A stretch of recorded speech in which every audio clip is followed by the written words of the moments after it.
8월 20일 주일 오전 일부 예배 드리겠습니다.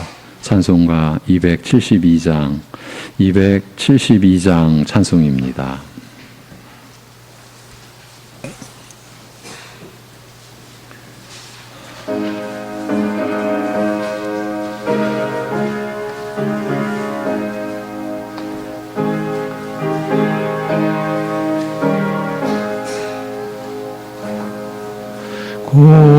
고통의 멍에 벗으려고 예수께로 나갑니다. 자유와 기쁨 베푸시는 주께로 갑니다.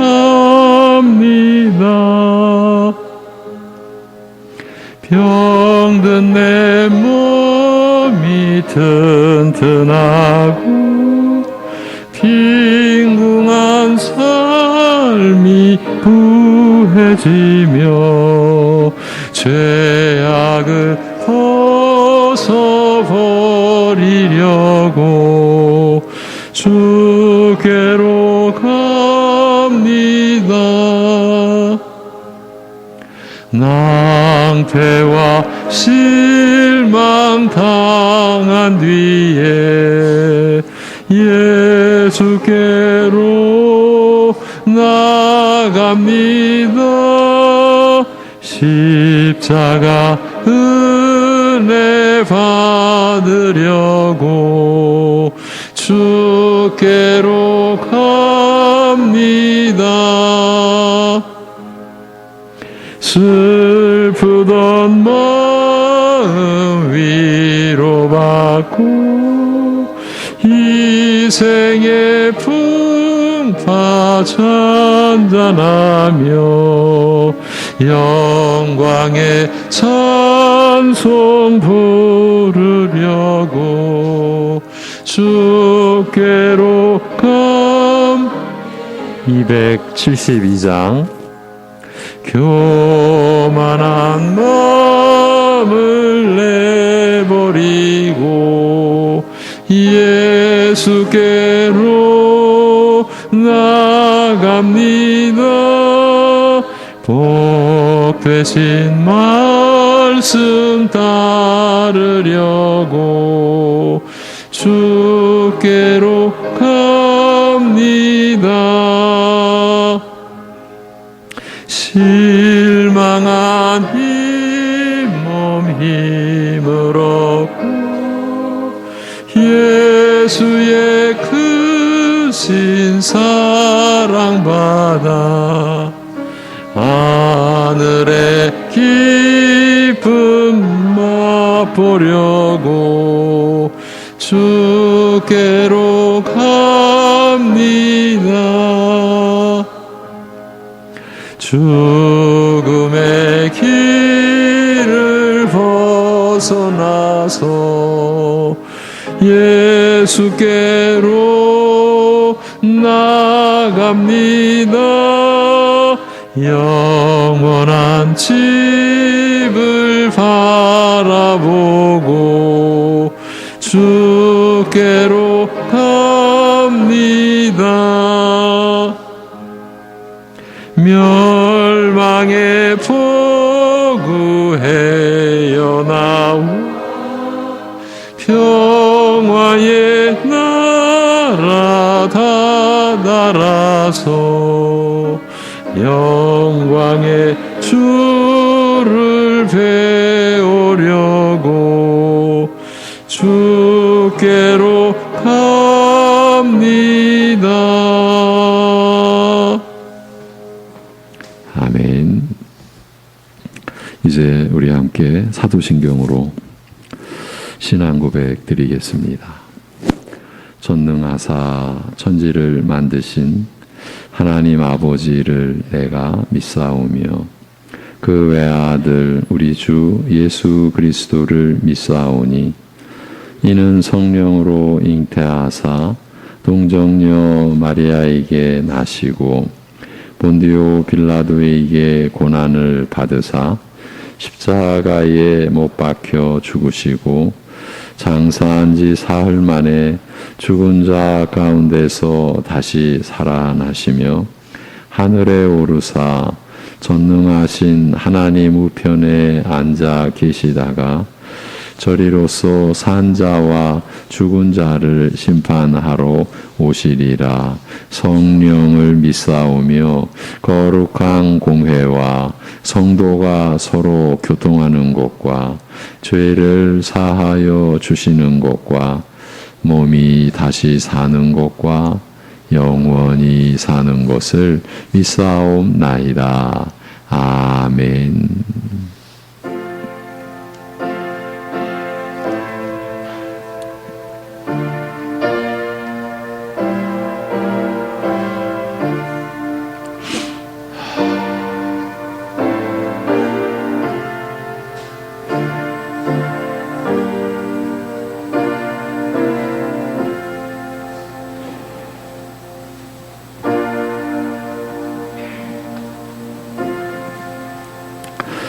그러므로 이제 그리스도 예수 안에 있는 자에게는 결코 정죄함이 없나니 이는 그리스도 예수 안에 있는 생명의 성령의 법이 죄와 사망의 법에서 너를 해방하였음이라. 아멘.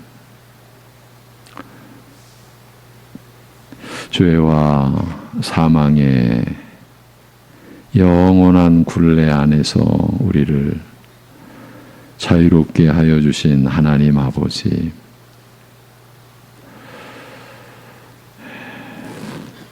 우리의 지각과 이 세상 모든 지식을 초월한 하나님, 그 하늘의 진리로 그 하나님의 권능과 사랑으로 우리를 품어주신 은혜를 힘입어 이 시간도 하나님 앞에 예배하며 나아가오니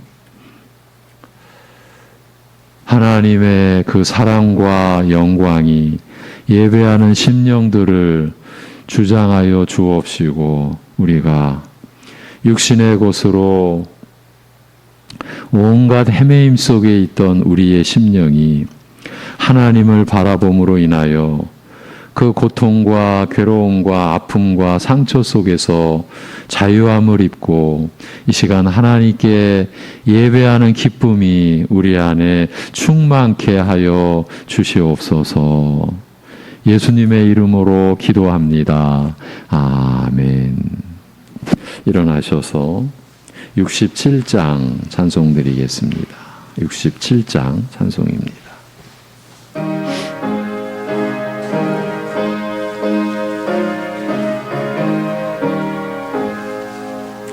영광의 왕께 다 경배하며 그 크신 사랑 늘 찬송하라. 예부터 영원히 삼방되시니 그 영광의 주를 다 찬송하라. 능력과 은혜 다 찬송하라. 그 옷은 햇빛 그 집은 궁창 그 노래 소리로 주노하시고 폭풍의 날개로 달려가신다. 저 아름답고 놀라운 일이 가득한 이 땅 다 주의 조화 그 힘찬 명령에 더 잡히나니 저 푸른 바다는 호차라. 질그릇같이 연약한 인생 주 의지하여 늘 강건하리. 온 백성 지으신 만왕이시니 그 자비 영원히 변함없어라.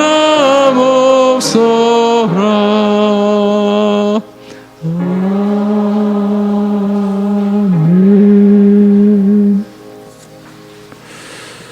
교동문 38번 시편 92편입니다. 지존자여, 시편금과 비파와 수금으로 여호와께 감사하며 주의 이름을 찬양하고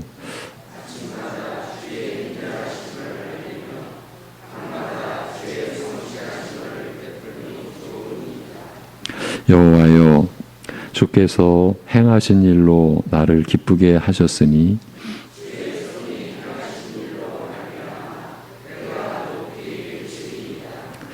의인은 종려나무같이 번성하며 레바논의 백향목같이 성장하리로다.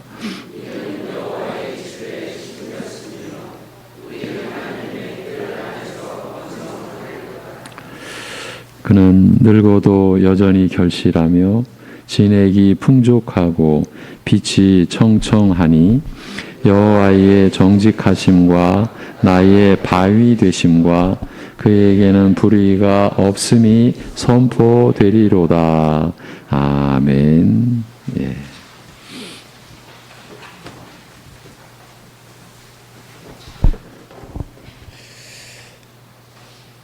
온 세상 만물을 창조하시고 또 만유를 완전하게 다스리시는 왕 되신 하나님 아버지, 오직 하나님만이 저희의 찬양과 경배를 받으시기에 합당하기에 이 시간도 저희가 함께 모여 하나님을 예배하옵나이다. 한 주간을 살아가면서 정말 흐트러졌던 저희의 마음을 오직 하나님께 집중할 수 있게 하여 주시옵시고, 우리가 하나님을 떠나서 바라보았던 이 세상의 그 무언가로부터 우리의 시선을 돌려서 오직 함께 하나님만을 바라보며 정말 그 한 가지 마음만을 가지고서 하나님을 예배할 수 있게 하여 주시옵소서. 이 예배의 시간을 통하여서 다른 무엇도 저희의 마음의 자리를 차지하지 않게 하여 주시옵시고, 오직 하나님만이 저희 안에 홀로 또 가득 계셔 주시옵소서. 또 여기까지 수련회를 인도하여 주심을 감사를 드리옵나이다.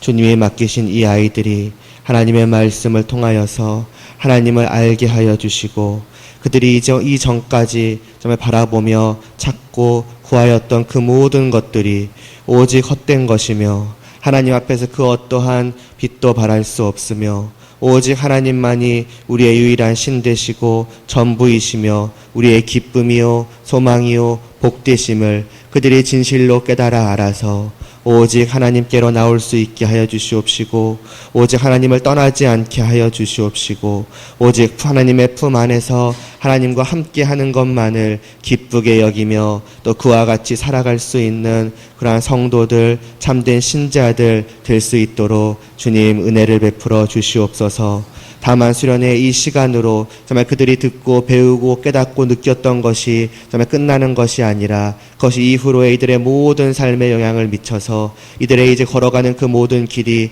오직 하나님을 향하는 그 성도의 길만이 될 수 있도록 은혜를 베풀어 주시옵소서.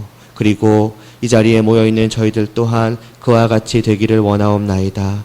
정말 하나님을 떠나지 않기를 원하옵나이다. 오직 하나님께로만 돌아와서 정말 하나님만을 바라보며 하나님을 위하여 또 하나님을 향하여 그렇게 예배의 삶을 날마다 올려드릴 수 있는 저희들 되기를 원하오니 하나님 아버지, 이 시간도 저희들에게 말씀하여 주시사 하나님 우리 아버지와 우리 주 예수 그리스도를 알게 하여 주시옵소서.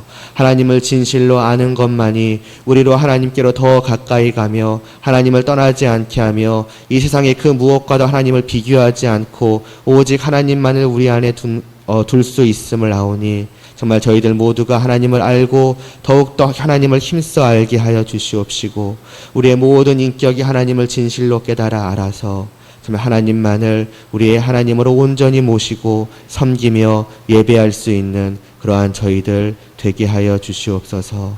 바로 그와 같은 마음으로 이 한 시간도 온전히 하나님께 예배드릴 수 있게 하여 주시고 그러한 저희들의 예배를 통하여 하나님만이 홀로 영광을 받으시기를 소원하오며 예수님의 이름으로 기도드리옵나이다.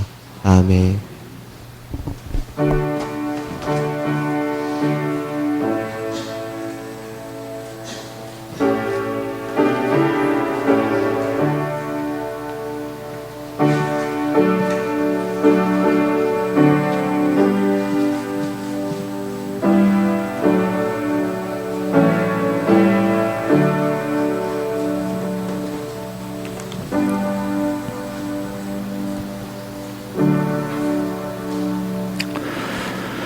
이어서 찬송 286장 찬송을 드립니다.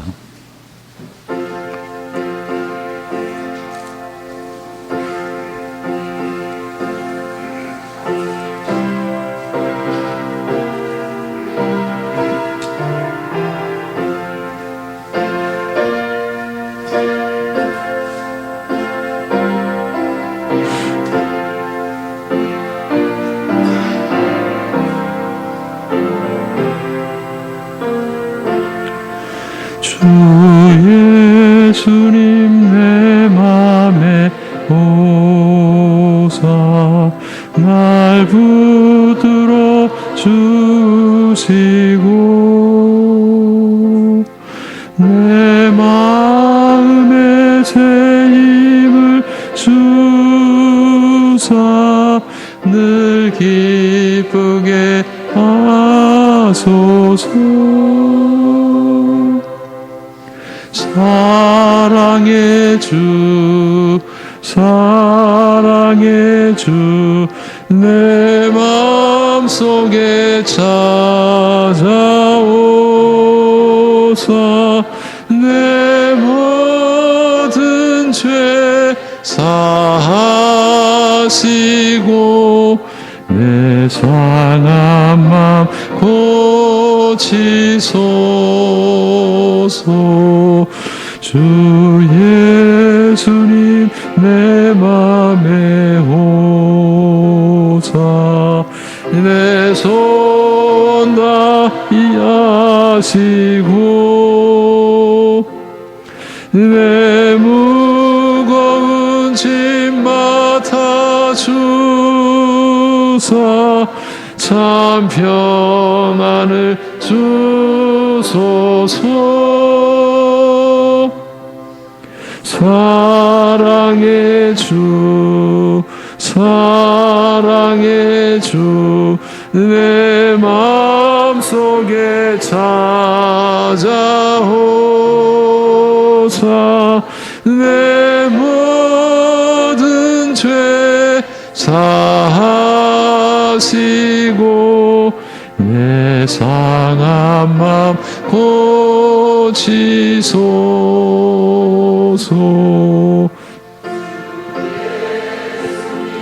내 맘에 오사 정결케 하시고 그 내 맘에 채워 늘 충만케 하소서.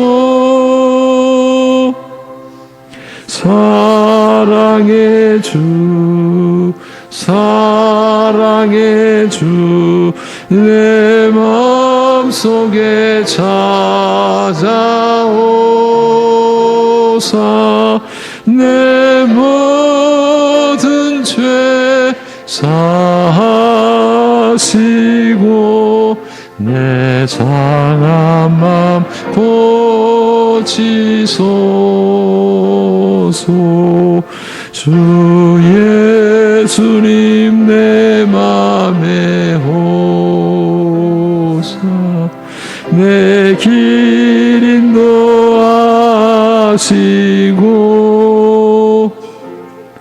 주 성령을 내 맘에 채워 늘 충만케 하소서. 사랑의 주 사랑의 주 내 맘속에 찾아오사 내 모든 죄 사하시고 내 상한 맘 고치소서.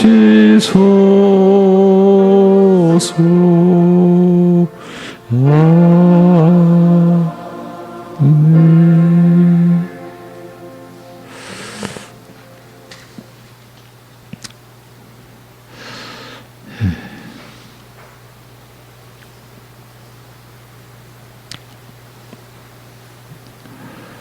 보이고 만져지고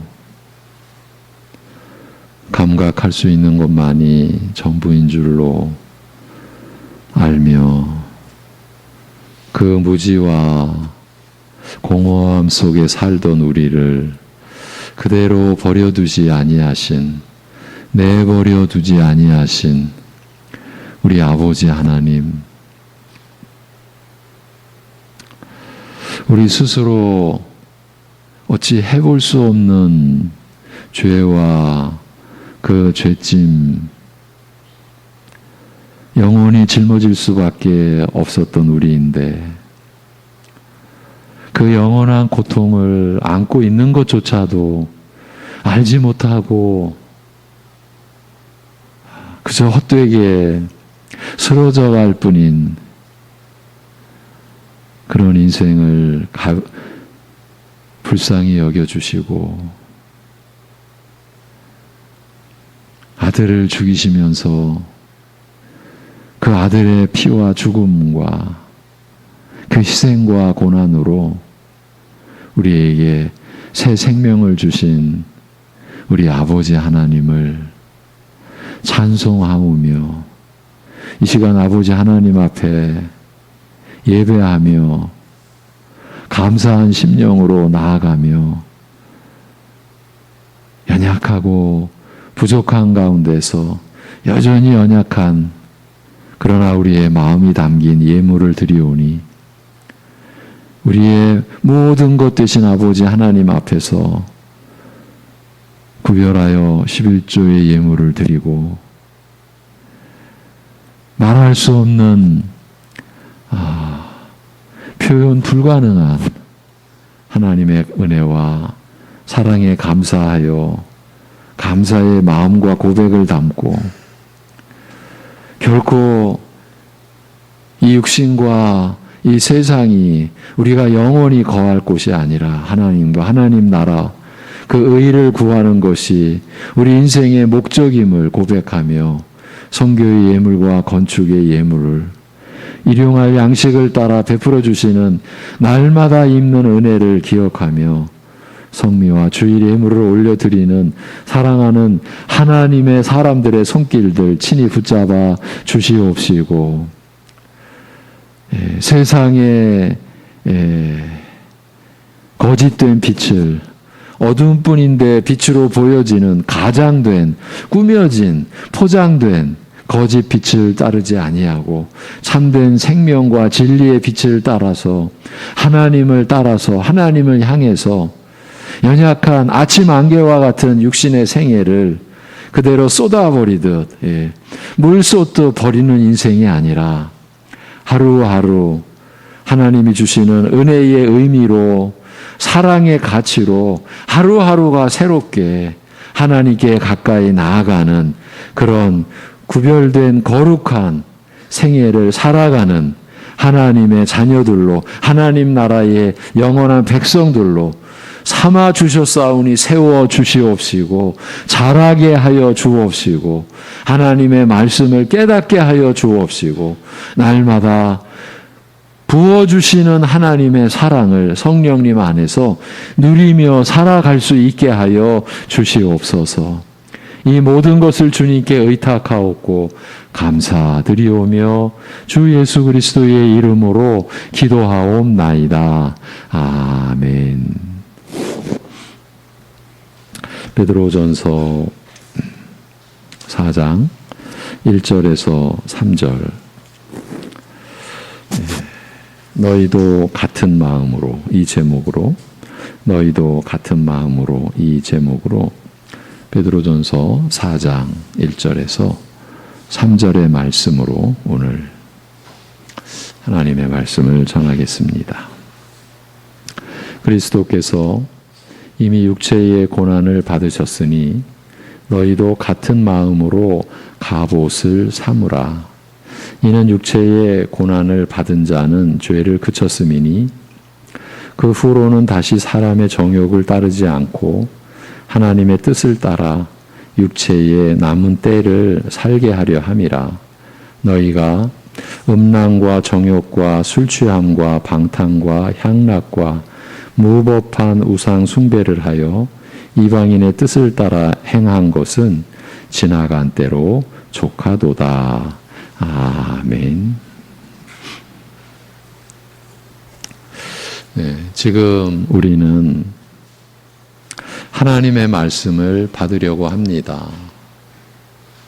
하나님의 말씀은 사람은 하나님을 힘입어 사는 것이며 우리의 생존 근거는, 생명의 근원은 하나님이시라고 가르칩니다. 또한 사람이 사는 목적은 하나님을 섬겨 그의 뜻에 순종하여 사는 것이요, 이것이 가장 복된 일이라고 가르칩니다. 이 땅에서 우리가 살아가는 외적 환경과 외적인 모습은 다 다릅니다. 그렇지만 생존 근거를 하나님께 두어 오직 그를 힘입어 사는 자세, 또한 삶의 목적을 하나님께 두어 하나님의 선하신 뜻을 이루기 위해 사는 태도는 다르지 않습니다. 오직 하나님만을 신뢰하며 그만을 의지하고 하나님만을 섬기며 사는 믿음의 자세는 우리 모두 동일합니다. 이 중심을 가지고 베드로 사도를 통해서 주시는 하나님의 말씀을 오늘도 받도록 하겠습니다. 시편 34편을 인용하여 우리 믿는 자에게 권하되 생명을 사랑하고, 하나님이 주신 생명이니까요. 생명을 사랑하고 좋은 날 보기를 원하는 자는 혀를 금하여 악한 말을 그치고 그 입술로 거짓을 말하지 말고 악에서 떠나 선을 행하고 화평을 구하며 그것을 따르라. 주의 눈은 의인을 향하시고 그의 귀는 의인의 간구에 기울이시되 주의 얼굴은 악행하는 자들을 대하시느니라, 향하시느니라고 일깨우면서, 우리가 앞에서 보았던 말씀이죠. 너희가 열심으로 선을 행하면 누가 너희를 해하리요라고 격려하였습니다.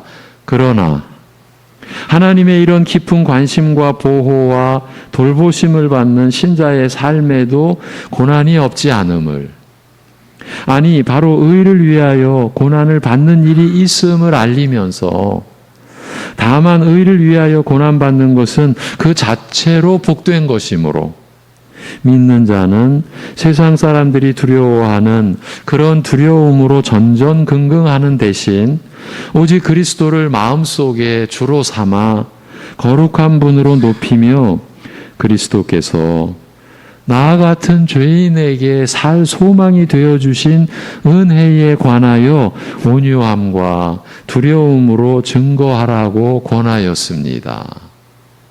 신자의 존재와 삶의 목적, 그 의의가 어떠함을 설명해 주시는 말씀입니다. 그것은 다름 아닌 그리스도께서 나 같은 죄인에게 살 소망, 죽지 않는 영원한 그 소망이 되어주신 은혜를 나타내는 데에 있다. 우리가 이 땅에 있는, 이 땅에서 살아가는 그 의의와 가치와 목적이 바로 여기에 있다 하는 것입니다. 이렇게 살기 위해 우리가 기도해야 하는 것 아니겠습니까? 예. 하나님께서 우리의 여러분의 아버지이시니까요. 예. 무엇보다 선한 양심을 가지라고 권합니다. 세상은 신자가 그리스도 안에서 행하는 선한 일들에 대하여 까닭 없이 비방하고 욕하나, 그렇지만 너희는 욕을 욕으로 갚지 말고, 예, 이 세상에는 없는 법이죠. 욕을 욕으로 갚지 말고 도리어 복을 비는 선한 마음으로 모든 사람의 유일한 소망이신 그리스도를 겸손하게 증거하면 너희를 무고히 비방하는 그 비방으로 저희 자신이 부끄러움을 당하게 될 것이라고 일깨웁니다. 선을 행함으로 오히려 고난을 받는 것이, 말하자면 선을 행하고자 고난을 마다하지 않는 것이 하나님의 뜻일진데, 악을 행함으로 고난받는 것보다, 즉 악을 행한 대가와 처벌로 고난을 겪는 것보다 낫다. 애매한 고난을 받아도 하나님을 생각함으로 슬픔을 참으면 그것이 하나님 앞에서 아름다운 일이라고 한 말씀처럼 선을 행하고자 당하는 고난 역시 귀중하다, 복되다고 일깨웁니다. 그러니까 관건은 하나님 앞에서 산다는 믿음의 자세에 있는 것이죠. 하나님 앞에서 산다는 믿음이 없이는 이런 말씀은 아무 의미 없게 됩니다. 믿음 없이 애매한 고난을 받을 때 하나님을 생각함으로 슬픔과 고통을 참는 일이 어떻게 일어날 수 있겠습니까? 그리고 베드로 사도는 그리스도께서 죄를 위하여 단번에 고난 받으신 일은 죄 없으신 의인으로서 불의한 죄인들, 우리죠. 불의한 죄인들을 대신하여 받으신 고난이요. 더욱이 사람이 되시어 죽임을 당하시고 성령으로 살림 받으심으로써 죄인으로 하여금, 우리로 하여금 하나님께 나아갈 길을 열고자 하는 선한 목적을 위해 받으신 고난임을 상기시킵니다. 언제나 이렇습니다. 베드로는 지금 신자가 이 험한 세상에서 어떻게 살아가야 하는지에 대하여 권고하고 있는데, 여기서도 세상과 구별된 그 삶은 오직 그리스도의 십자가를 근거로 해서 그 은혜 안에서 이루어진다는 사실을 일깨워 줍니다. 이처럼 죄인을 죄에서 구원하고자 죽으시고 부활 승천하사 하나님 우편에 만유의 주로 세움받으신 그 권세와 능력으로 옥에 있는 영들, 곧 죄와 죽음과 사단에게 얽매인 영혼들을 찾아가셔서 복음을 전하신 사실을 또한 일깨웁니다. 그리고 노아 때 방주를 통하여 전하여진 복음을 듣고서도 대부분 불순종한 결과 홍수 심판으로 망하였고, 오직 노아 가족 8명만 구원을 받은 사실을 예로 들어 오늘 우리가 복음을 통하여 받는 그 구원이 어떤 것인지 이렇게 설명하고 있습니다. 이제 준비된 구절 같이 보시겠습니다. 예, 베드로전서 3장 21절입니다. 시작. 물은 예수 그리스도께서 부활하심으로 말미암아 이제 너희를 구원하는 편이 곧 세례라. 이는 육체의 더러운 것을 제하여 버림이 아니요 하나님을 향한 선한 양심의 강군이라. 아멘. 이 하나님을 향한 선한 양심의 강구를 예전 개혁판에서는 오직 선한 양심이 하나님을 향하여 찾아가는 것이라. 이렇게 번역했었습니다.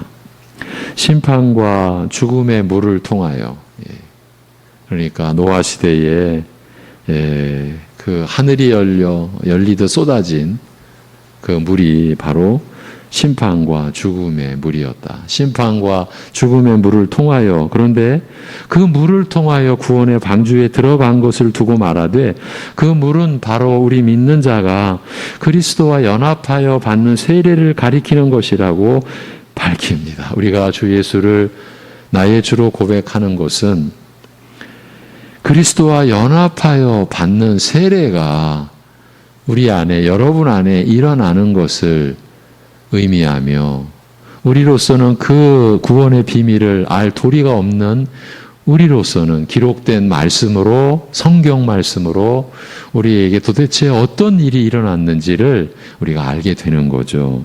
바로 그 물이 죽음과 심판의 물을 통하여 구원의 방주에 들어갔던 그 물이 바로 우리 믿는 자가 그리스도와 연합하여 받는 세례를 가리키는 것이라. 더욱이 그리스도와 함께 우리의 옛사람이 죽고 그와 함께 살림받아 새 사람이 되는 이 세례, 여러분, 우리가 예수 그리스도 안에서 받은 은혜는 그리스도와 함께 우리 옛사람이 죽고 그리스도와 함께 살림받아 새 사람이 되는 이 은혜입니다. 이것이 구원의 은혜요. 이것을 세례라. 이 세례는 육체의 더러운 것을 제하여 버림이 아니요 하나님을 향한 선한 양심의 강군이라고 설명합니다. 그리스도 안에서 새 사람이 되는 것은 단순히 옛사람의 죄된 것을 벗어버리고 그 더러움을 씻음 받는 것에 그치지 않고, 사실은 이것만으로도 우리가 영원히 하나님을 찬송하지 않으면 안 될 은혜의 내용이죠. 옛사람의 죄된 것 벗어버리고 그 더러움을 씻음 받는 것으로, 이것만으로도 우리는 영원히 감사해야 되는데, 이것으로 그치지 않고 새 생명의 적극적인 움직임, 말하자면 선한 양심이 하나님을 향하여 움직이는 것임을 알리고 있는 것입니다. 지금 신자된 여러분은 움직이고 계시는 거예요. 하나님을 향하여. 이것이 선한 양심의 작용인 것이에요. 믿는 자가 까닭 없는 비방과 요구로 인해 고통받으며, 까닭 없는 비방과 요구로 인해 고통받는 그 현실이 여러분이 지금 살아가고 계시는 현실이죠. 그렇게 고통받으며 선을 행함으로 오히려 고난받게 된다 할지라도 오직 선한 양심을 따라서 행할 수밖에 없는 이유는, 새 사람이 되신 여러분이 그렇게 할 수밖에 없는 이유는 우리에게 시작된 이 새 생명이, 우리 안에서 역사하는 새 생명이 항상 하나님을 향하여 움직이는 선한 양심으로 나타나기 때문입니다. 이것을 지금 베드로 사도가 설명해 주고 있는 거예요. 항상 하나님을 향하여 움직이는 선한 양심으로 나타나기 때문이라. 믿음으로 산다라는 것은 이런 내용을 갖추고 있는 것이에요. 여러분, 생명의 작용입니다. 제가 지난주로 아는데 1부 예배 때는 그렇게까지 신랄하게 제가 못 나갔던 것 같습니다. 제가 2부 예배 때는 제가 이런 얘기까지 제가 했습니다. 제가 여러분 앞에 지금 살아 있습니다. 언젠가는 제가 죽을 것입니다. 제가 죽은 시신을 볼 수 있는 분이 계시다면 제가 살아있는 제 모습과 죽어있는 제 시신을 구별이 되실 것입니다. 구별이 살아계셨던 분이 지금 죽어있네. 구별이 되실 것입니다. 믿음이 그래야 한다라는 거예요. 살아있는 믿음이냐 죽어있는 믿음이냐, 참 믿음이냐 거짓 믿음이냐. 엄연히 살아계신 하나님 앞에서 우리가 예배를 드리며 말씀을 받는데 우리가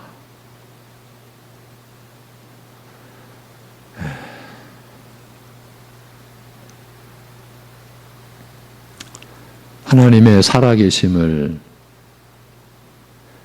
마치 없는 것 같이 그런 입장에서 우리가 하나님의 말씀을 대할 수가 있겠습니까? 베드로 사도가 지금 기록하여 우리에게 주고 있는 이 하나님의 말씀은 사진 틀 속에 이렇게 고이 모셔놓는 장식용 말씀이 아니라 실제 우리가 살아가는 삶의 말씀이죠. 우리가 지금 그 말씀을 받고 있는 거예요. 그러니까 이 말씀이 교회를 통해서 우리에게 주어질 때, 빛이 비추어질 때 감추어졌던 우리의 실체가 계속 드러나셔야 합니다. 드러나야 합니다. 사실 그 과정은 고통입니다. 그래서 오늘 여러분과 하나님을 찬양한 첫 찬양의 첫 가사, 고통의 멍에 벗으려고 주님께로 나아갑니다. 우리가 그런 입장 아닙니까? 여러분, 바로 지금 이 내용, 우리에게서 시작된 새 생명이, 우리 안에서 역사하는 새 생명이 항상 하나님을 향하여 움직이는 선한 양심으로 나타나기 때문에 우리가 까닭 없는 비방과 욕으로 고통당하고 선을 행함으로 오히려 고난을 받게 된다 할지라도 오직 선한 양심을 따라서 우리는 행할 수밖에 없다. 욕을 욕으로 갚을 수 없다. 악을 악으로 갚으며 살아갈 수 없다. 왜? 우리 위에 죽으신 예수 그리스도의 은혜 안에서 우리가 새 사람 되었기 때문이다. 지금 베드로 사도가 이 얘기를 하고 있는 것 아닙니까? 바로 이 내용이 우리가 주 예수 그리스도를 믿는 자임을 곧 거듭나서 하나님의 나라의 백성일 뿐만이 아니라 하나님의 자녀됨을 입증해주는 현실적 증거인 것입니다. 내 안에서 역사하는 새 생명이 항상 하나님을 향하여 움직이는 선한 양심으로 나타나는 것. 바로 이것으로 인하여 우리 스스로 하나님의 택하심을 입은 증거를 생생하게 지니게 된다라는 말입니다. 아, 이것이 하나님 앞에서 죄구나, 이것이 악이구나, 이렇게 깨달아지는 것에서부터, 여러분, 하나님의 은혜가 아니면 지옥 형벌에 해당할 죄라는 거 우리 못 깨닫습니다. 하나님의 은혜로 우리가 죄를 깨닫습니다. 죄를 회개하여 하나님 앞에서 몸부림치는 것도 은혜입니다. 여러분, 죄를 깨닫는 이 생애가 간단치 않습니다. 깨닫는 죄로 인하여 몸부림치며, 실제로 수많은 사람들이 어떤 경우든지 자신의 허물이 드러나고 그 죄를 깨닫고 그 양심의 가책을 감당 못해서 그 뒷말은 여러분이 짐작하신 대로입니다. 대표적인 성경상의 인물이 가룟 유다입니다. 은 30에 예수님을 팔았습니다. 12제자 중에 한 제자였는데 그리고 나서 자신의 죄를 알게 됩니다. 그리고 나서 어떻게 했습니까? 드러난 죄와 양심의 가책에서 못 견뎌서 그는 비참한 종말을 맞습니다. 죄를 깨닫는 것이 이런 시험입니다. 이런 도전입니다. 이런 무서움입니다. 우리가 죄를 회개하고 깨닫고 그러면서 선한 양심이 밝히 드러나면서 우리가 더 고통스러워할 때 주님이 여러분을 붙잡아 주시지 않으셨으면요, 지금도 성령께서 여러분 안에서 탄식하고 계시고 하나님 보좌 우편에 계신 우리 주님께서 여러분을 품어주시고 돌봐주시고 붙들어 주시지 않았으면요, 여러분 그 죄책감의 그 올무, 그 굴레, 그 고통을 여러분 어떻게 감당하셨겠습니까? 이것이 신자의 생애의 실체입니다. 이것이 바로 선한 양심이 항상 하나님을 향하여 움직여가는, 이것이 우리의 신자의 내면에 이것이 본체고 이것이 본질이다. 지금 베드로 사도가 이 점을 얘기해 주고 있는 것이에요. 이러한 것들이 내가 여전히 못나고 여전히 연약하고 여전히 참 과연 내가 하나님의 자녀일까? 하나님 나라의 백성일 수 있을까? 우리 스스로가 나 자신에 대해서 의심할 수밖에 없는 그런 연약함 속에서도 놀랍게도 내가 하나님의 택하심을 받았구나. 내가 우리 주 예수 그리스도의 그 십자가 고난의 은혜를 내가 입었구나.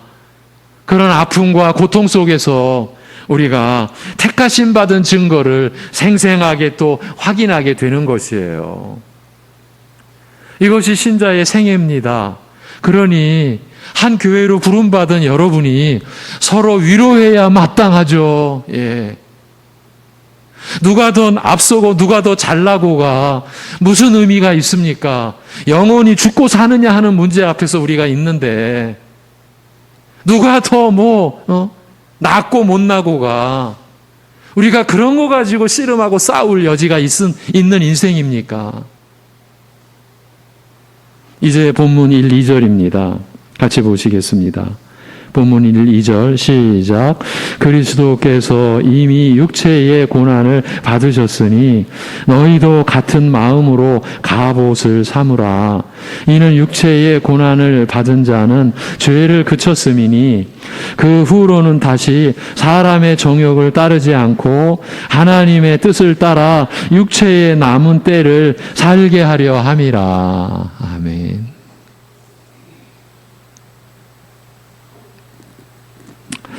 무고한 비방에도 불구하고 오직 선한 양심을 따르라고 한 다음 그리스도께서 죄 없는 의인으로서 불의한 죄인을 대신하여 죽임 당하시되 저희로 하여금 하나님께 나아가 살 길을 얻게 하려는 선한 목적에서라고 밝힌 것에서도 이미 드러났습니다만 그리스도께서 이미 육체의 고난을 받으셨으니 너희도 같은 마음으로 갑옷을 삼으라고 한 오늘 본문 말씀은 분명히 그리스도께서 겪으신 일이 우리 신자에게 어떤 모양으로든지 본이 됨을 분명히 알리고 있습니다.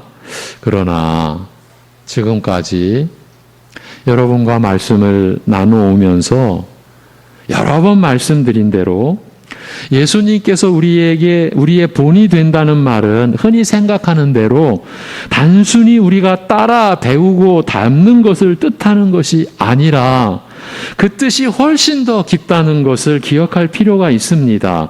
우리가 본받아 배우고 닮아야 할 본이라기보다 그리스도를 닮는 것을 가능하게 하는 그 근거와 토대라는 더 깊은 뜻을 가지고 있는 것입니다. 아무나 예수님처럼 되겠다, 그와 같이 살겠다고 해서 닮을 수 있는 것은 아닙니다. 오직 그리스도께서 나 같은 죄인을 위해 이루시고 베푸신 은혜로 말미암아, 나 같은 죄인을 위해 죽어주신 은혜로 말미암아 이것이 근거가 되고 토대가 되어서 그리스도와 연합하여 하나가 되며 그리스도의 영광에 참여하게 될 뿐입니다.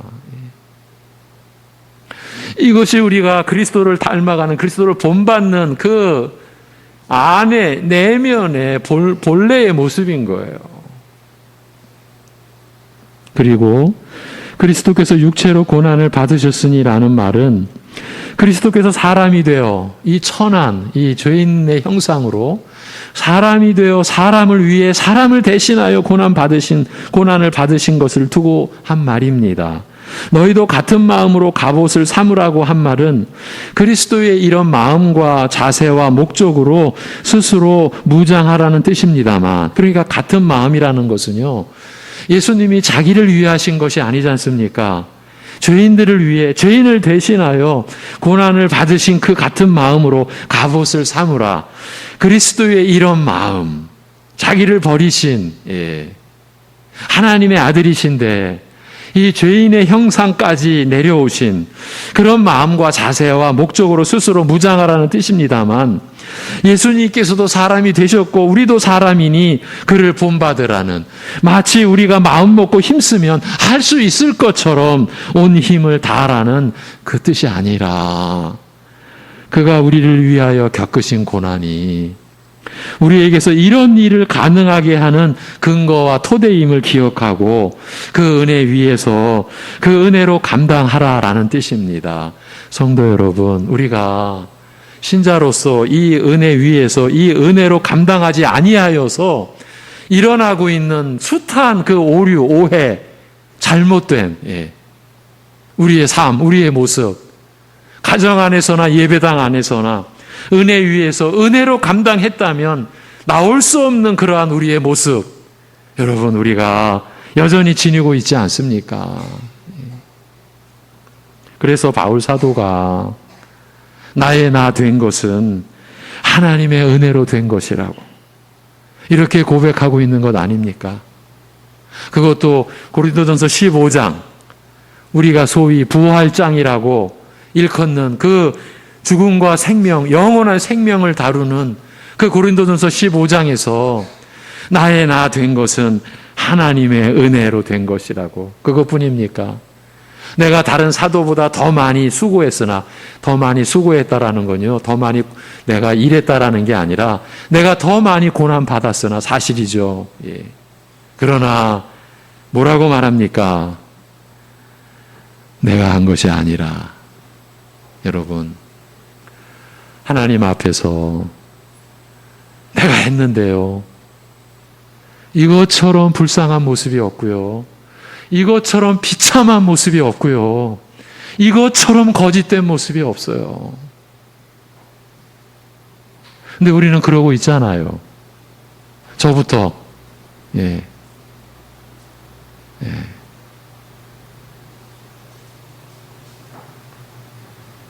여러분, 하나님의 말씀을 들고 여러분 앞에 설 때에 제가 제일 두려운 게 뭔지 아십니까?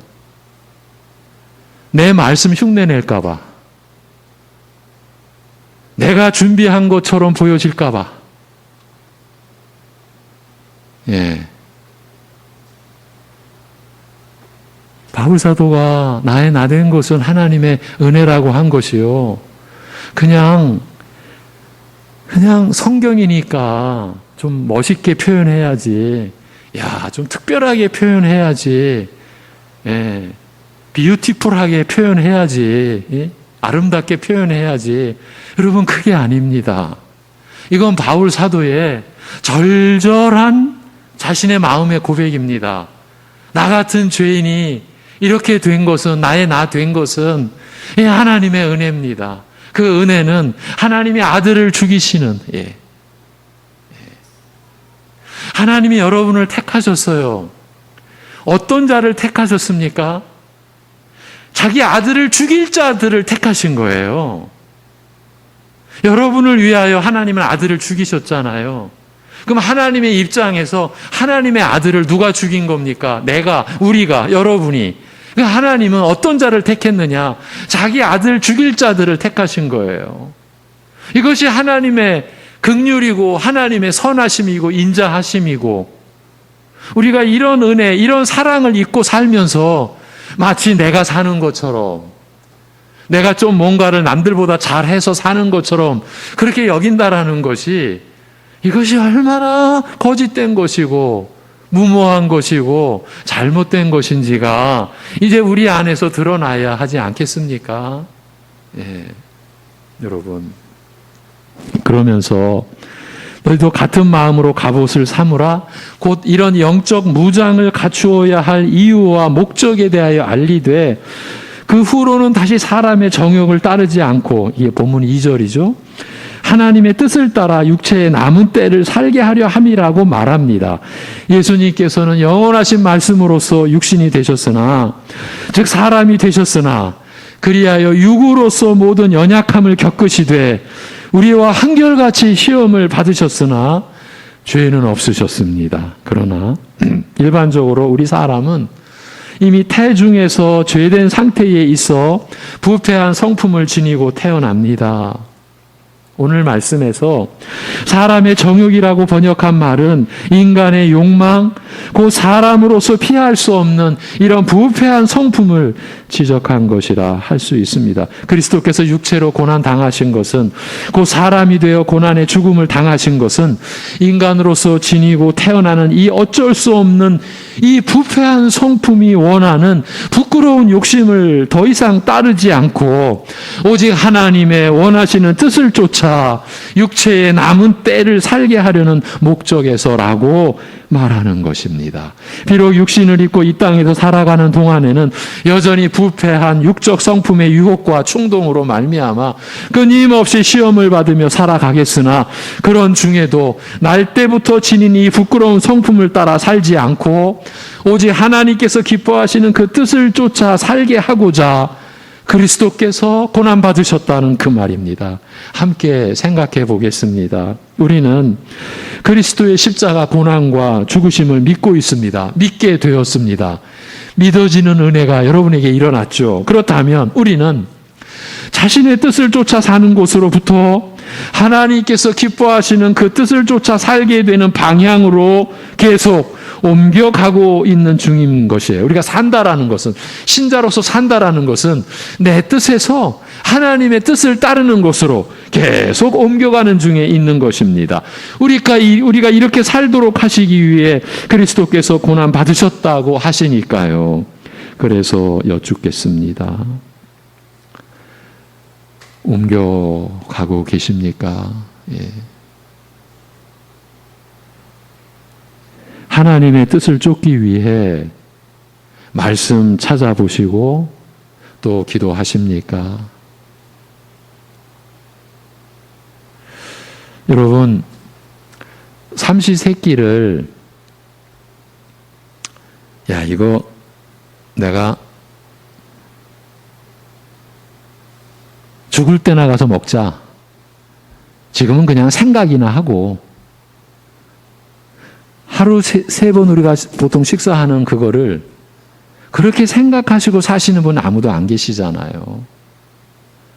우리가 육신이 이 밥을 먹고 떡을 먹고 살도록 하신 것은 하나님의 말씀으로 우리는 살아야 된다라는 것을 가르치기 위함이었다고.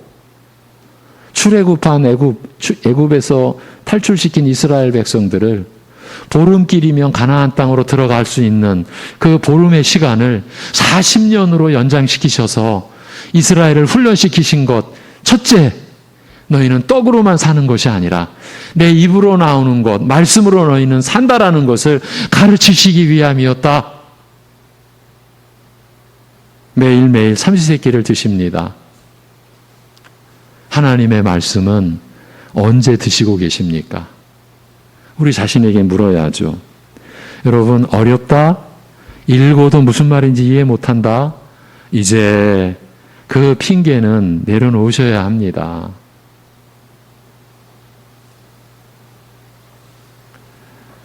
여러분, 밥을 드십니다.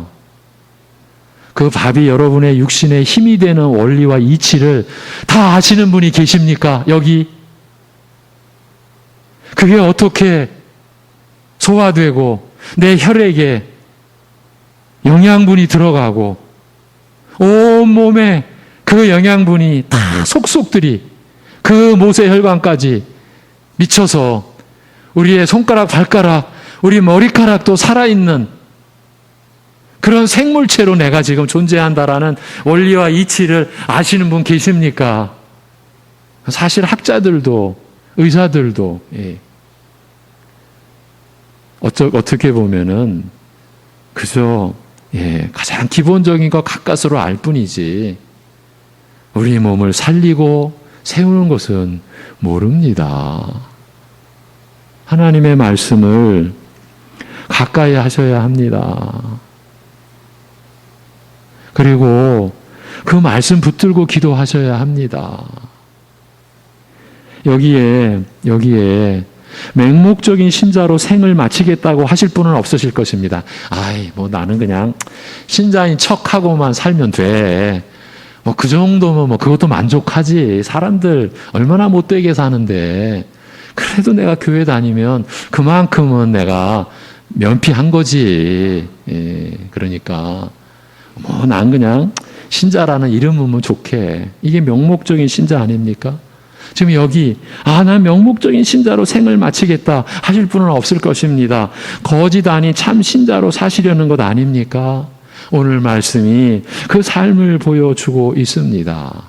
그런데 이런 중간에 삽입된 내용, 즉 이는 육체의 고난을 받은 자가 죄를 그쳤음이니라고 한 이 말씀이 해석하기가 까다로운 겁니다. 우리가 전주에도 성경상 대표적 난해 구절을 우리가 참 넘어왔죠. 근데 여기서도 또 육체의 고난을 받은 자가 누구를 가리키는지, 또한 육체의 고난이 뭘 구체적으로 뜻하는지, 그리고 죄를 그쳤다는 말이 도대체 무슨 뜻인지 파악하기가 쉽지 않기 때문입니다. 아니, 죄를 그치는 일이 가능해? 그렇지 않습니까? 우선 이 육체의 고난 받은 자를 바로 앞에서 언급한 예수님으로 볼 경우, 그리스도께서 사람으로서 겪으신 그 고난이 죄를 완전히 끝내버리셨으므로 우리 믿는 자로 하여금 부패한 사람의 정욕을 쫓지 않고 하나님의 뜻을 쫓아 살아가는 것을 가능하게 하였다는 이 자연스러운 해석으로 이어질 수 있습니다. 죄를 그쳤다고 한 동사가 끝내다, 끝장내다라는 뜻으로 보기는 어렵다는 단점이 있으나 문법적으로 완료형의 사용은, 여러분 성경의 구조는 사실은 너무 정밀하거든요. 그쳤다, 완료형이에요. 이 완료형의 사용은 그치게 하여 무력한 상태가 되게 하였다라는 뜻을 나타내기에 적합한 면도 없지 않습니다. 이런 점에서 죄를 정죄하셨다라는 로마서 8장 3절의 말씀과 같은 뜻으로 볼 가능성이 없지 않습니다. 그렇지 않고 이 육체의 고난을 받은 자를 우리 신자로 볼 경우 우선 육체의 고난이 구체적으로 무엇을 가리키는지 파악하기가 어렵습니다. 육체 또는 몸으로 겪는 외부적인 고난을 뜻한다고 볼 경우 몸으로 겪는 외부적인 고난과 고통이 때로는 사람으로 하여금 죄를 그치게 하는 결과를 초래할 수 있다는 뜻으로 해석할 수 있겠습니다만, 비록 경험상 외부적인 어려움이 영적 유익을 끼치는 사례가 없지 않다 하여도 여러분이 많이 겪어오신 일이에요. 고난과 어려움을 통해서 내가 정신 차려야지, 주님께 나아가야지, 이런 사례가 없지 않다 하여도 외부적인 고통과 고난이 죄를 그치게 하는, 죄를 끝내게 하는 이 영적 변화를 초래하는 직접적인 원인이 된다고 말하기가 이게 어려운 거예요. 더욱이 완료형을 사용하여 죄를 그쳤음이니라고 한 표현은 신자에게 적용하기가 어렵거나 적어도 어색합니다. 실제로 육신의 생애 동안에 신자가 죄를 그칠 수 있을 때가 있겠습니까? 이건 이제 다른 본문으로도 우리가 나누기로 하고, 그래서 육체로 고난받은 자가 그리스도를 가리킨다라고 보는 것이 여러 가지 면에서 더 낫다고 할 수 있습니다만, 이 경우에도 동일한 마음을 갑옷 삼으라고 한 명령이 암시하듯이 그리스도와 신자 사이에 어떤 유사성이 있음을, 같은 마음, 같은 생각이라고 부를 만한 공통점이 있음을 이것 또한 부인하기는 어렵습니다. 말씀이 명시해 놓았으니까요. 이런 유사성의 근거, 즉 육체로 고난받는 것이 죄를 그치게 하는 일에 있어서 그리스도와 우리 신자를 하나로 묶어주는 긴밀한 어떤 유대가, 그 관계가 무엇인지 굳이 말한다면 이렇게 말씀을 맺습니다. 육체라는 말이 현재의 맥락에서 사람 또는 사람으로서 지니는 연약한 성품을 뜻하는 만큼 그리스도께서 우리로 하여금 육으로 말미암아, 그 부패한 성품으로 말미암아 연약한 것에서 벗어나 자유하게 하시는 은혜의 근거와 토대가 되신다는 이 사실을 말할 수 있을 것입니다. 앞에서 강조해 드렸던 내용입니다. 우리가 그리스도를 본받는다라는 것은 본받을 수 있는 근거와 토대가 그리스도께서 되어 주신다.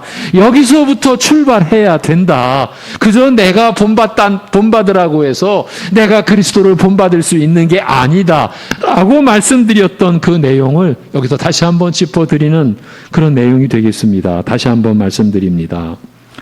육체라는 말이 현재의 맥락에서 사람 또는 사람으로서 짓는 연약한 성품을 뜻하는 만큼 그리스도께서 우리로 하여금 육으로 말미암아 연약한 것에서 벗어나 자유하게 하시는 그 은혜, 신자의 삶을 신자답게 살게 하시는 그 은혜의 근거와 토대가 되신다. 이 사실을 말할 수 있을 것입니다.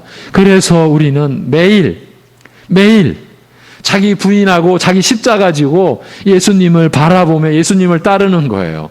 신자의 삶은 이것인 거예요. 가정의 울타리 안에서도 주님을, 여러분이 살아가는 사회 속에서의 그곳에서도 신자는, 하나님을 힘입어 사는 신자는, 그리고 자기 뜻으로 사는 게 아니라 하나님의 뜻을 구하는 신자는 매일 자기를 부인하고, 자기를 부인한다라는 것은 너 스스로 사는 거 아니다. 너 네 뜻을 쫓는 게 아니다. 이거 부인하고, 그래서 그리스도를 바라봄으로써 그리스도께서 오늘의 나의 삶 속에서 이루시고자 하시는 그 일을 하나님께 맡겨드리면서 그러면서 살아가는 것이죠. 그래서 우리가 하나님의 뜻으로, 하나님의 뜻을 순종하여, 그래서 하나님을 섬기며 살아가는 삶을 우리가 하루하루 훈련해가며 그러며 자라가는 것이죠. 이 내용을 받쳐주는 로마서 8장 1절에서 4절 말씀을 함께 읽고 가겠습니다. 로마서 8장 1절에서 4절입니다. 시작. 그러므로 이제 그리스도 예수 안에 있는 자에게는 결코 정죄함이 없나니 이는 그리스도 예수 안에 있는 생명의 성령의 법이 죄와 사망의 법에서 너를 해방하였음이라. 율법이 육신으로 말미암아 연약하여 할 수 없는 그것을 하나님은 하시나니 그 죄로 말미암아 자기 아들을 죄 있는 육신의 모양으로 보내어 육신의 죄를 정하사 육신을 따르지 않고 그 영을 따라 행하는 우리에게 율법의 요구가 이루어지게 하려 하심이니라. 아멘.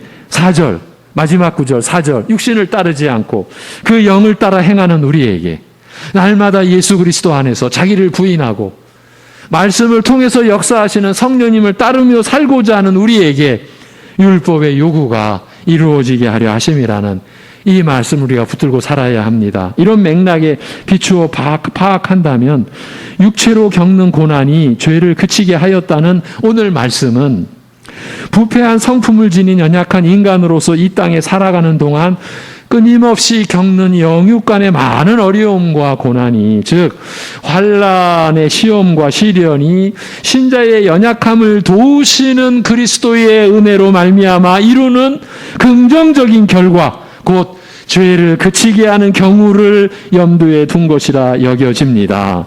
다만 이 경우에도 죄를 그쳤다는 완료형 동사를 사용한 이유를 설명하기가 까다롭습니다. 이 죄를 그쳤다라는 게 이게 실제적으로 과연 가능한가? 이 의식이죠. 까다로운 거예요. 굳이 이런 약점까지 피하고자 한다면 그리스도 안에서 누리는 이 은혜가, 매일매일 누리는 은혜가 확실하여 보장되어 있음을 알리고자 한 표현이며, 영육 간의 많은 환난과 고난의 시험과 시련을 은혜와 믿음으로 감당하며 살다가 이미 생을 마친 믿음의 선진들에게서 이 사실을 확인하였기 때문이라고 설명할 수 있을 것입니다. 오늘 본문 끝절입니다. 3절 같이 읽습니다. 시작. 너희가 음란과 정욕과 술 취함과 방탕과 향락과 무법한 우상 숭배를 하여 이방인의 뜻을 따라 행한 것은 지나간 때로 족하도다. 아멘. 하나님을 알지 못하는 이방 세상이 좋아하고 원하는 것들을 행하되 음탕과 정욕, 술 취함과 즐기는 것, 마시고 제멋대로 사는 것, 하나님을 부인하거나 욕되게 하는 우상 숭배 등으로 보낸 세월은 지나간 때로 족하다. 충분하다. 만일 이런 생활의 수치와 허망함과 악함을 안다면 더 이상 계속할 수 없다는 뜻입니다. 지금까지 보고 들으신 대로 신자가 어떤 사람인가? 어떻게 사는 사람인가? 바로 이 점에 대한 가르침이 이어지는 말씀입니다. 우리가 살아가는 현실을 그대로 반영한 그 현실 속에서의 신자의 삶을 보여줍니다. 이런 면에서도 우리가 한때는 신자의 삶이 아닌 것을 신앙생활인 줄 알고 탐닉하고 집착했던 적도 있었다는 것을 확인할 수 있습니다. 여기 많은 분들이 그랬을 것입니다. 제가 대표주자였을 것이고요. 뭘 쫓고, 뭘 보고, 뭘 듣고, 뜻모를 말하고 남들 못하는 것 한다고 하고 가정과 사회생활은 하찮은 것으로 여기고 그렇게 하면 할수록 자기가 내세워지고 그렇지 않으면 불평 원망하고 우리가 많이들 그랬지 않습니까? 번질 수 없는 신앙생활을 한 것입니다. 최근에 이 모든 내용을 모아서 그 어두운 본을 보여주는 한 사건이 우리 교단 안에서 소리 없이 일어났는데 그 파장이 작지 않아서 지역을 넘어서 제 귀에까지 들려왔습니다. 한국교회를 대표하는 신자 양육 프로그램의 단체장이 자기를 제대로 대접해 주지 않는다고 그 노회를 공개적으로 비판하고 나섬으로써 그 소속 노회를 혼란에 빠뜨린 것입니다. 이 시대의 교회가 어떤 수렁에 빠져 있는지를 보여준 결코 작지 않은 일이었습니다. 그 단체가, 그 지도자가 국내뿐만 아니라 세계적으로 명성이 있는 교회 신자 양육 조직이고 리더이기 때문입니다. 짐작하셨겠지만 신자 양육의 기본이 어긋나 있는 실체가 그대로 드러나고 만 것입니다. 세계적인 신자 양육 프로그램의 조직이고 단체고 그 리더인데 남 얘기하려고 한 게 아닙니다. 우리 얘기를 하고자 한 것입니다. 우리라고 해서 이런 교회의 토양에서 벗어났다고 할 수 있겠습니까? 여러분의 자녀가 이단에 들어가려 한다면 그래 잘 배우고 와라고 하면서 보내실 수 있겠습니까? 그 부모의 심정으로 감히 제가 지금 말씀드리고 있습니다. 이건 우리의 이야기입니다. 제 이야기입니다. 예배당에 모여있는 것만으로 신앙생활 하는 것이 아닙니다. 이곳에서 참 신자의 삶을 말씀으로 듣고 깨달은 뒤에 이제는 여러분이 살아가시는 곳, 가정, 일터, 학교, 군대 모든 사회의 영역에서 그 말씀대로 사는 거, 살려고 하는 것, 이것이 신앙생활, 그 신자의 삶이요. 그래서 오늘 말씀이 그 교본일 뿐만이 아니라 이 말씀을 따르고자 하는 분들에게 능력과 지혜가 되는 말씀인 것입니다. 이때 중요한 것은 그렇게 그렇게 사시려고 하는 여러분의 중심이 무언가에 매여 있는가 아니면 주님의 말씀과 성령을 따르고자 하는 자유함이 있는가 하는 점입니다. 안 하면 해를 받을까 봐 더 해야 상급받고 축복받는데 이것은 이미 신자의 자유가 박탈당한 상태입니다. 주님의 은혜를 스스로 벗어버린 상태란 말입니다. 결코 하나님의 나라는 그렇지 않습니다. 죄와 사망과 사단에게 매여있는 그 모습입니다. 믿는 자로서 하나님을 섬기고 여러분 믿는 자로서 하나님을 섬기는 자유만큼 복된 게 없습니다. 하나님을 섬기는 그래서 서로를 섬기는 이 삶 이 자유만큼 복된 게 없어요. 믿는 자로서 그리스도가 믿어진 자로서 하나님을 섬기고 서로를 섬기는 삶은 그야말로 선한 양심이 누리는 자유함으로 이루어지는 것이요. 이것은 오직 감사함으로 이루어지는 것입니다. 여러분의 목사로서 여러분이 이러한 삶을 누리시는 생애가 되시기를 그런 중심으로 드리는 말씀인 거예요. 강제도 억압도 부담감도 불안함도 없이 그렇게 섬기는 자유함으로 여러분의 하루하루를 채워주시는 주님의 은혜를 더 풍성히 누리며 살아가시기를 기원드립니다. 여러분, 하나님을 섬기는 자유, 그래서 서로를 섬기는 자유, 사단도 빼앗을 수 없는 그 자유, 이 세상이 빼앗을 수 없는 그 자유, 신자의 자유, 정죄함이 없다라고 하신 죄와 사망의 법에서 여러분을 해방시켜 주신 그 자유, 그 자유를 누리는 하나님이 기뻐하시는 여러분의 하루하루의 삶이 되시기를 바라고 기원합니다. 하나님 아버지,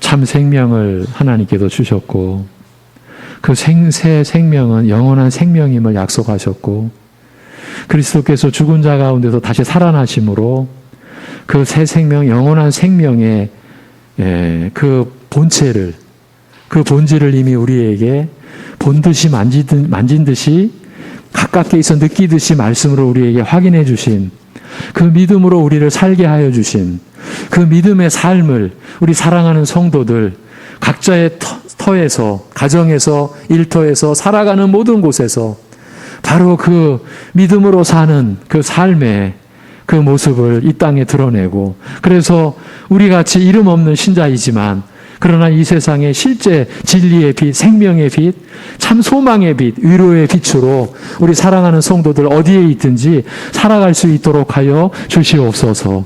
오늘로서 맞춰질 우리 유초등부 성경학교로 맞춰질 우리 교회학교 여름 수련회 그리고 성경학교로 주어진 하나님의 말씀이 우리 자녀들을 이렇게 하나님의 사람으로 세워서 이 세상에 얽매이지 않고 육신의 정욕에 그 얽매이지 아니하고 이 세상의 평가에 휘둘리지 아니하고 하나님을 섬기는 아들 딸들로, 그래서 이 세상을 사람들을 섬기는 그야말로 믿음의 사랑의 자유로운 삶을 기쁘게 살아가는 생애가 되도록 축복하시고 인도하여 주시옵소서. 아버지 하나님, 우리 오늘 이 시점만 해도 많은 환경 속 어려움과 육신의 고통과 아픔과 상처가 우리를 짓누르고 있습니다. 이 고통의 멍에 벗을 수 없는 시험과 아픔의 상처가 우리 안에 있습니다. 그럼에도 우리 주 예수 그리스도께서 나 같은 죄인의 소망 되어주시고 참 생명 되어주시고 참 위로 되어주시고 참 지혜와 능력이 되어주신 우리가 오늘도 말씀으로 받사오니 그 약속의 말씀 안에서 하늘로부터 하나님이 친히 주시는 위로와 생명의 능력과 믿음의 그 지혜로 그 어려움 속에서도 우리가 낭망하거나 좌절하거나 그리고 실패와 또 실망 속에 살지 아니하고 산 소망 속에 살아갈 수 있도록 역사하여 주시옵소서. 이 모든 걸 주님께 맡겨드리오며 주 예수 그리스도의 이름으로 기도하옵나이다. 아멘. 찬송하겠습니다. 422장입니다. 422장.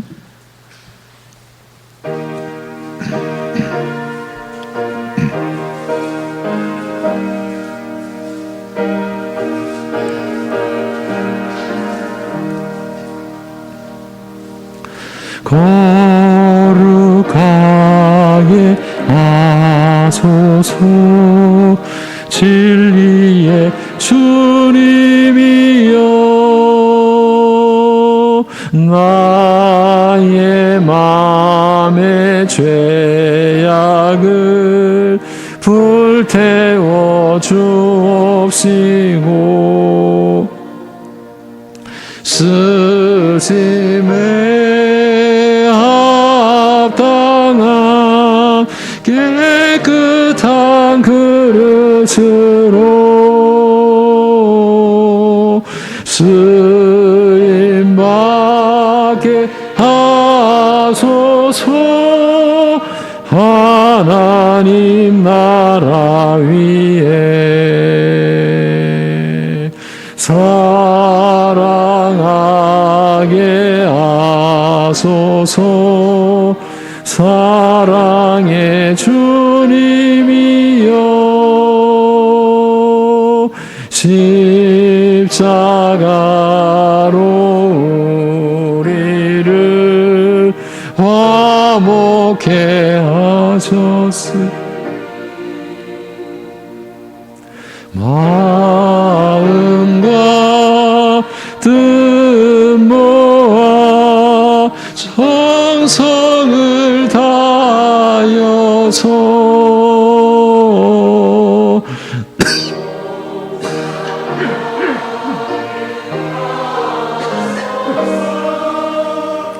하나님 영광 위에 기도하게 하소서. 응답의 주님이여, 나의 생각 나의 뜻 버리게 하옵시고 주께서 원하는 바른 뜻 깨달아서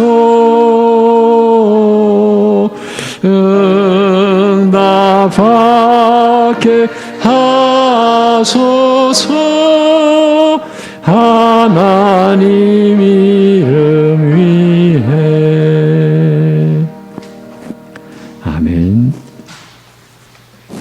교회 소식 주 말씀은 베드로전서 4장 4절에서 6절 그들이 이상히 여겨 비방하나 이 제목으로 말씀을 전하겠습니다. 오늘 2부 예배 후에 전도의 원례가 있습니다.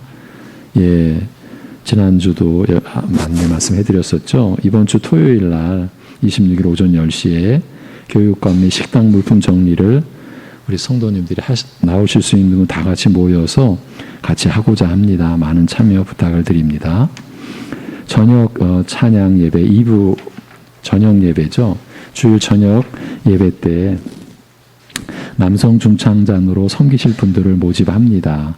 정유석 안수 집사님이 수고해 주시는데 연락처까지 안내해 드렸습니다. 지금 우리 교회에 찬양대를 섬기시는 분은 할렐루야 찬양대는 김원철 집사님, 또 여성 중창단은 우리 신미철 권사님이 수고해 주시고 계십니다. 또 문의하시거나 참여하실 분들은 서로 연락해 주시면 되겠고요. 두 가지만 더 말씀을 드립니다. 우리가 7월 첫 주에 구역 예배를 전반기 구역 예배를 종료했는데 이제 9월부터 또 후반기 구역 예배 또 재개가 되니까 마음과 기도로 서로 준비해 주시고 수고하실 구역장님들을 위해서도 기도해 주시기 바랍니다. 오늘로써 유초등부 여름 성경학교가 종료하면서 오늘로써 2023년 교회학교 수련회 여름 성경학교가 종료가 됩니다. 모든 수고하신 분들과 기도해 주신 모든 분들께 감사를 드리고요. 여러분이 많이 들어서 아시겠지만 코로나의 국면이 교회에게 미친 최고의 어려운 상황은 교회학교가 특히 이제 도시 개척교회 같은 경우에 이 퍼센테이지를 말하기 어려울 정도로 교회 학교가 없어져 버렸어요. 이것이 지금 우리 차세대, 우리 다음 세대 교회에 지금 어떤 청사진 같이 어둡게 다가오는 거죠. 그렇다고 해서 우리가 낙망하고 있어서는 안 되고 우리 함께 기도하며 우리 주님 다시 오실 때까지 교회는 이 땅에 없어질 리가 없지 않습니까? 그러니까 함께 기도해 주시기 바랍니다. 이번 주는 특수지역 선교사, 우리 천엽 선교사를 위해서 함께 기도해 주시기를 바랍니다. 천엽 선교사도 상당한 고난 속에서 천엽 선교사가 제가 30년 전 부천에 왔을 때 그때 부천에서 같이 사역하던 목회자였어요. 근데 그 사모님이 그야말로 희귀 질환, 치료되지 않는 희귀 질환, 그러니까 죽음의 고비를 한두 번 넘은 게 아니에요. 소천하셨다 거의 같은 소식 듣고 우리 기도하고 있는데 또 하나님이 회복시켜 주시고 이제 그런 가운데서 말할 수 없는 고난 속에서 선교사로 또 나가서 그 특수지역, 위험한 지역, 예수를 전하면 지도새도 모르게 죽을 수 있는 지역, 그런 곳에 가셔서 지금 선교하고 계십니다. 기도해 주시기 바라고요. 우리 교회와 가정과 나라와 민족과 영육간의 연약한 교우들을 위해서 늘 함께 기도하실 수 있기를 바랍니다. 로마서 3장 21절 묵상 구절 읽고 제가 축도함으로 예배를 마칩니다. 로마서 3장 21절 시작. 이제는 율법 외에 하나님의 한 의가 나타났으니 율법과 선지자들에게 증거를 받은 것이라. 아멘. 축도하겠습니다.